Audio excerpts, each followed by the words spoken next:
If you're ever walking on 179th Street between Wadsworth and Broadway in Washington Heights, you probably don't want to be downwind. Here on 179th Street, this is doggy dumping ground. I mean, look at this. 7 planters along this street. 7 planters are filled with disgusting dog poop. It's disgusting. Oh, it's disgusting, yeah. No, I agree with you. It's pretty bad. Sometimes I stand and look at them like this and they'll grab some paper from somewhere and start cleaning. Even in Washington Heights, where reported complaints to 311 about dog waste are the highest, they come as a shock to some. I've never seen anyone not scoop up after their dogs, honestly. How are you going to catch these people? You can't unless you want to install cameras there on that block. You can't. Michael Brandow was the author of New York's Poop Scoop Law, a book that looks back at the political drama behind the canine waste law. Canine waste is not a new issue for the city of New York.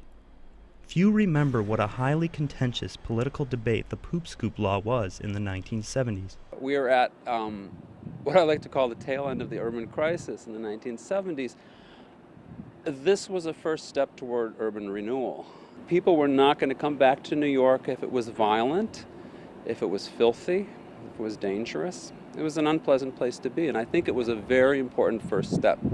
In their usual role, Emotions ran high during this political debate, from both sides of the fence, including activist Fran Lee, who proposed banning dogs from the city altogether. and where are we going to walk?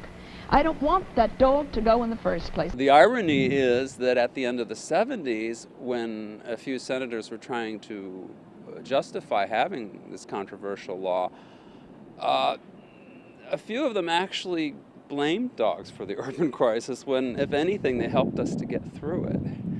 It was Mayor Ed Koch who enforced Bill 1310 in 1978.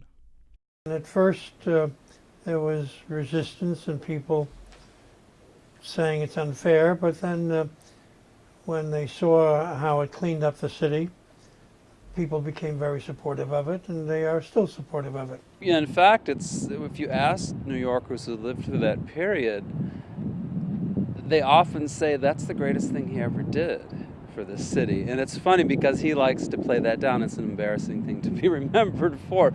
The fine for not picking up after your dog is $250, but sanitation agents must catch poop scoop violators in the act. No word from the city whether enforcement will be stepped up. For North Hatton, this is Alex Luxinger and Juliana Schatz.